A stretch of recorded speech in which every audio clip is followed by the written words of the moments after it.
Hey there, it's John from Living the Music. Happy New Year. It's January 2nd here in Woodstock, New York as I record this. Hope you're having a wonderful start to your 2026. Today I'm going to share with you as my first video of this year my CD, vinyl, and book haul from the San Francisco Bay Area where I was visiting my family over the holidays. Let's dive in, shall we? I'll tell you a little bit about why I bought each of these. And we'll start with CDs and the one and only Paul McCartney, my favorite artist of all time. Perfectly fitting, I would get something from him. So what do you see here? This is a Japanese version of Tug of War, his 1982 album, one of my favorites of his of all time. This is on what they call super high material, SHM. Apparently, they make their discs using, quote-unquote, better material than a normal disc, thereby making it sound even better just because it's pressed on this higher quality material. So I was intrigued by this. This is the first time I've dipped my toe into this kind of version. And sure enough, having listened to this, I can attest it sounds amazing. So now you know what that means. I got to get more of these. Oh well. All right. Now, moving on, let's see. I got a couple of Fleetwood Mac releases, 2 live albums from them. So this one here in 1975, or from 1975, is really special because it's when Stevie and Lindsay first joined the band. I believe this is their first tour with the band on the heels of their debut album, the self-titled Fleetwood Mac album. And what's cool here is they're really on fire as a band. I think the other 2 guys and 1 gal are excited to have the newcomers. And of course, the newcomers are excited to sort of hit the big time with Fleetwood Mac. They're not playing arenas yet, but they're selling out clubs probably, or theaters. And so everybody's very excited. You can tell by the spirit of the performances that they are really giving their all. The energy is super high. The version of Rhiannon on here by Stevie is out of this world, like I've never heard before. So really fun. And then this one is from 1980. So they've got a few tours under their belt by this point, a few more albums.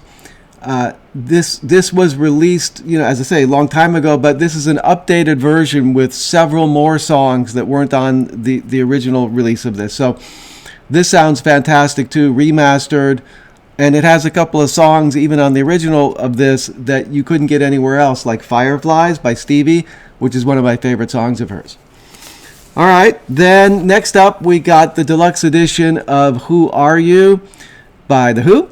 And this is a new release from 2025, remastered, and another disc of bonus tracks of live or demos or different mixes, or 1 or 2 tracks that aren't, not on the album. So really looking forward to this one. I've heard a lot of this already on streaming, but again, I'm really happy to have this. It's maybe not the greatest of all time Who albums, but so what? It's still damn good. It was the last one with Keith Moon, and if he's not at the top of his form, he's still Keith Moon.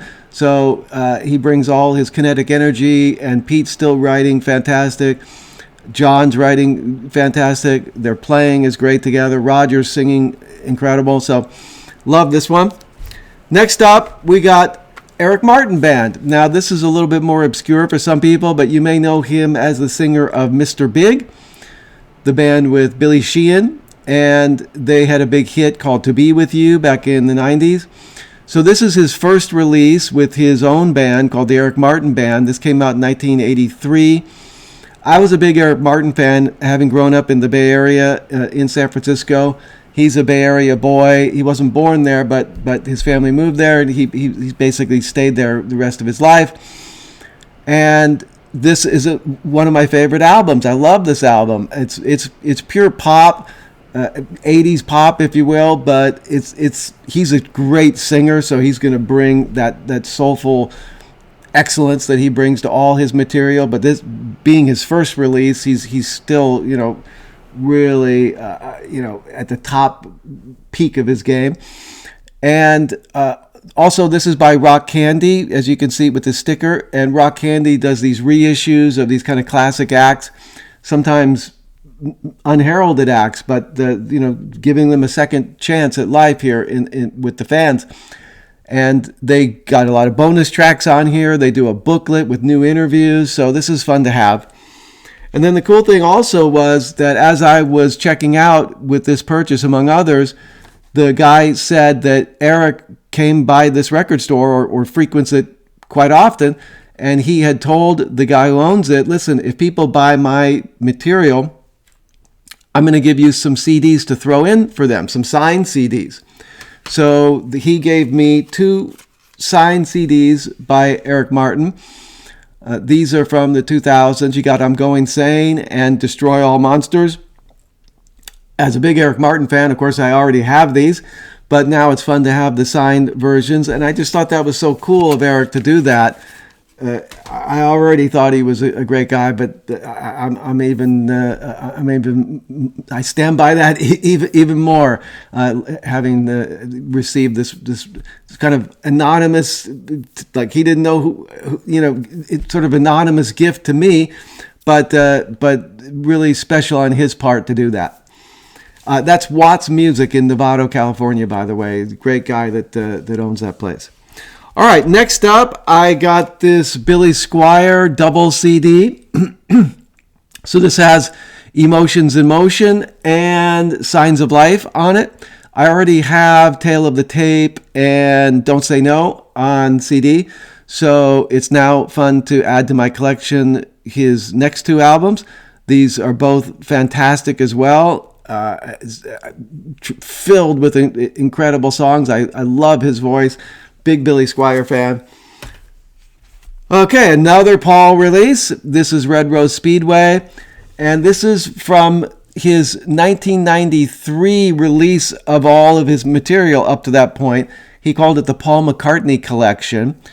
And you can see by this different format of the way the album cover is. I've been slowly picking these up over the years. When they first came out, I only got a few of them. They have bonus tracks on them. And it's really just kind of a collector's thing that I just want to have them all in this, this release format. Not that they sound particularly, out of this world, but it's just fun to collect these. And I'm sort of making a point of collecting them as I see them out in the wild, so to speak. So I'm getting close to having them all, but I still got a few more, several to go. All right, I got myself a couple Wilco albums, or Wilco-related albums. I bought these from the Wilco store. They were on sale. So first off, we got Jeff Tweedy's new CD, new album. 3 CDs worth of material in here, 30 songs. This is an excellent album. It's mostly acoustic, chill music, but with trademark Jeff Tweedy lyrics and delivery. He's got his family recording with him. Very organic sounding. So happy to have this in physical format. Then we got, what is this? Ode to Joy. Yeah. Ode to Joy. A latter-day Wilco release that I didn't have on CD. So happy to have that. All their material is fantastic. Then we got the Beatles compilation of the Red and the Blue on CD with extra tracks that they released a couple of years ago. My dad actually gave me this, which was very kind of him. I do have this already, but it's now I double up. But maybe I'll share the love with someone else who loves the Beatles. But very thoughtful of him to get that for me. And I'm going to share a couple of Dylan bootleg series here. Now, I already have these 2, the Springtime in New York one, and the one Trouble No More, the one about his Christian era where he released Slow Train Coming and Saved and Shot of Love. And this kind of memorializes that with live versions of those songs. And then Springtime in New York is, I think, early 80s period. I just love these releases. I love the booklets that come with them. I love how they've curated the songs on these with unreleased versions or live versions. They do a fantastic job, and I just love owning these and listening to these. So I had my eye on a couple more of these, and I was happy to find this one used, this Rolling Thunder tour from 1975. This is a fantastic period of Dylan's career when he came out with Desire, which is loaded with great songs like Hurricane and Isis and Sarah and so forth. And I'm a big Joan Baez fan too, and she accompanied him on a lot of this tour, so she's here duetting with him on several tracks. Loving this. And then I got this one, Telltale Signs. This is from the mid-'80s to early 2000s, 2008. So, you know what? It's still a strong period for Dylan, and I love a lot of these albums, like Oh Mercy and so forth. So, again, great booklet, great compilation of rare unreleased stuff. You can't go wrong with these Dylan bootleg series. All right, a couple more CDs. I dived into the Neil Young at 50. He's been releasing albums commemorating the 50th anniversary. This one being Tonight's the Night. I love that new cover that he's got going there, that psychedelic cover, and or the neon, however you choose to see it. But I love Tonight's the Night. This has several tracks added to it. So and remastered, so this is fun to have. And finally, I got this Dave Bainbridge CD. This is a double CD, prog rock. He's somewhat obscure, I suppose, but this was recommended by the one and only Andy Edwards in the highest possible terms, so I decided to give this a try. And even though it is long with 2 CDs, it is excellent. He's got Simon Phillips on drums here. Dave is an incredible guitar player, incredible writer. A lot of it's instrumental, so it's great music to have on when you're, folding laundry or whatever. But yeah, very, very high quality. Glad to add that to my modern prog collection that I'm building up. All right, moving on to albums here. I just got a few albums to show you. I've got the re-released version of Todd's album, Todd Rundgren, a cappella. So this is my favorite Todd album. This came out in 1985, I believe. And this is the album, as the name says, it's all his voice. However, he put it through an early sampling device called the emulator, and he made his voice sound lots of different interesting ways. So sometimes it could just be him, or mostly just him organically. But a lot of times he's got like very electronic sounding voice coming out, and he even does like drums and bass using his voice, or sometimes hand claps. But yeah, just very interesting album, but very, very poppy too in parts. Experimental in some parts, but poppy in others. I do own a copy of this on vinyl, but I was intrigued by this new release, and partly because it's wonderful colored orange vinyl. Isn't that pretty? Big Todd fan. I had to spring for that one. Let's see, what else? I got this old Jennifer Warnes album. I kind of have a soft spot for Jennifer Warnes. I have a few of her latter day material on CD. Certainly her famous Blue Raincoat, where she does her renditions of Leonard Cohen songs, is an all-time must-have classic. If you haven't ever heard that one, I highly recommend that. This one was earlier than that. This came out in the 80s, Shot Through the Heart. I have heard this before, but I never had it on vinyl. Her voice is the closest to Linda Ronstadt's that I've ever heard. Not that she's trying to be like Linda Ronstadt, that's just the natural tenor or timbre of her voice. But I love her vibe. I love her delivery, and looking forward to this. Looking forward to listening to on vinyl, that is. All right, so then we got Steve Hackett. Bay of Kings. I love his artwork from those early times, when his wife at the time was an artist and she would do most of his album covers. Maybe YouTube censors that, so I'll cover that quickly. And this is an acoustic album by Steve. He's got his brother on flute here, but it's mainly Steve on acoustic. So this is bound to be of very, very high quality and really relaxing music. Love Steve, and I have a lot of his stuff, but I'm slowly picking it up on vinyl as well. All right, now I somehow or other misplaced or sold, or I don't know what happened, but I don't have Heaven and Hell by Black Sabbath on vinyl, which is a travesty.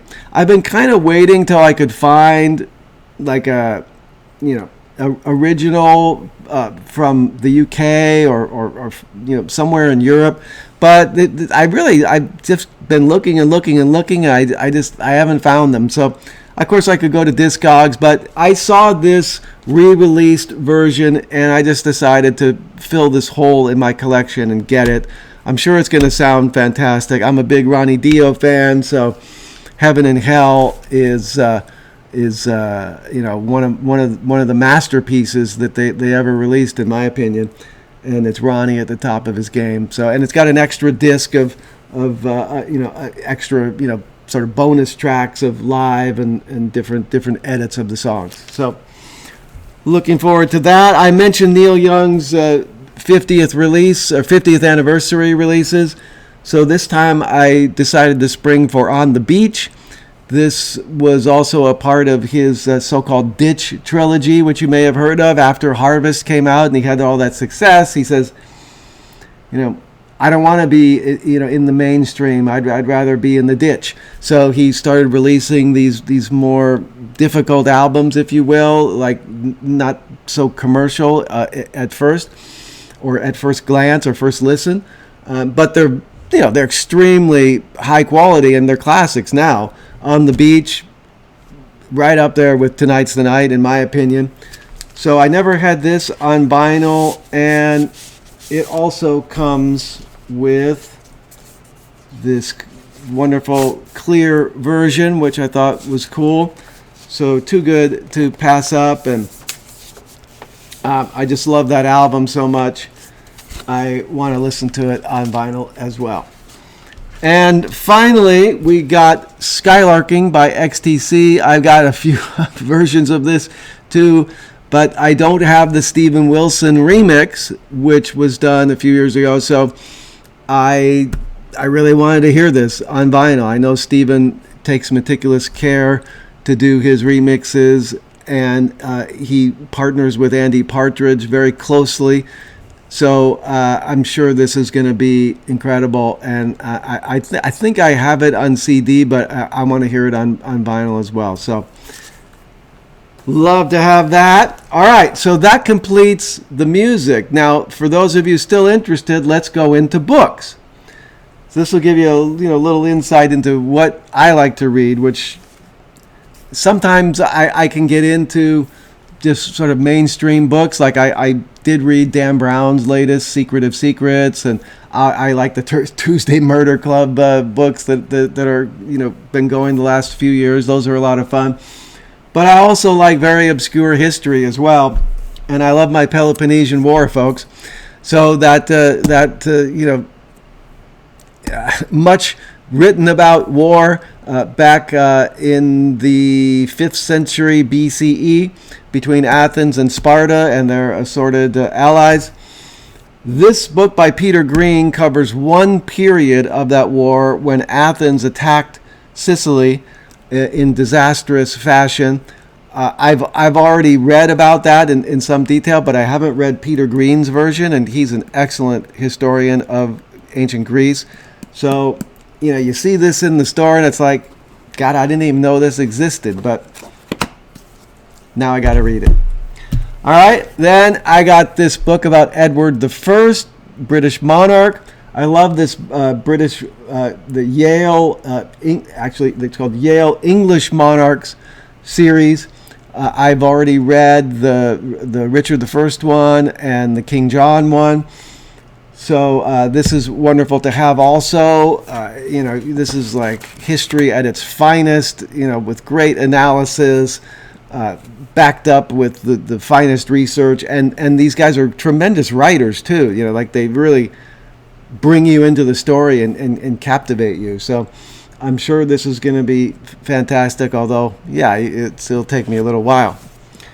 Okay, now here's a more mainstream one. I'm a big Margaret Atwood fan. I haven't read everything of hers. There's still a few novels of hers I have to get through, but she's just recently come out with this, what she calls a memoir of sorts, Book of Lives. And being such a fan of hers, I have to read it, folks. So I was kind enough to get this as a gift. Being the writer that she is, she's going to take her time to go through the various stages of her life and her works, but I'm sure this will be very enjoyable. All right, now more ancient Greece, Alexander the Great, biography by Robin Lane Fox. I do have one other that I've read on Alexander, but I like the work that Robin Lane Fox does, so I want to read his take on it. Okay, one more ancient Greece, or actually two more. So this one is by Jennifer Roberts, Out of One Many, Ancient Greek Ways of Thought and Culture. So this is, sort of an analysis of, the way the ancient Greeks thought and how their culture was distinctive. I already know she's fantastic because I read her book called Plague of War, which was about the Peloponnesian War. She did a fantastic job on that. So I've already flipped through this, and I know this is going to be incredible. And finally, I've got this book about Sparta, which is written by Paul Cartledge. He is an ancient Greek historian from England, and he's just top notch. And Sparta is his specialty. So he's written a number of books about various pieces of their history. But this is one of his first, I believe. And he's really going to go into detail on the whole history of Sparta, as he says, a regional history from 1200 to 362 BC. So that'll be quite a historical journey, and he's such a fantastic writer. I'm going to really enjoy going through that. Woo! We made it! That's what I brought back with me. Can you believe I fit all that into my suitcase? I somehow did, and it wasn't over the allotted amount that I could have to not be charged for it by the airline. So I was happy with that. It was a little bit heavy to carry from baggage claim, but lift up into my car, but we managed it. And it's all home now, and in my studio here, where I do a lot of my reading and recording and listening. So looking forward to immersing myself in all of that, and also just looking forward to enjoying 2026 as much as possible. We start thinking about what's our resolutions, what's our affirmations, our goals for the year. And my take usually is more like, I want to take life as it comes. I want to be in the moment and rise to whatever the moment calls for, in a sense, or whatever opportunities avail themselves. So I didn't know I was going to even start this channel until a couple weeks into the new year of 2025. So I don't want to be tied to a particular goal at this moment, except to be in the moment, to enjoy the moment, certainly, to be as kind as possible, to be as generous as possible, to be as compassionate as possible with those that I love, and of course, wishing for health and well-being as much as anything else. All right, all the best to you, of course, and I would love to hear what you got for Christmas too, especially in the book or the CD or the album variety. So put those in the comments below if you so wish to share. Otherwise, I'll see you on the next video. Take care till next time.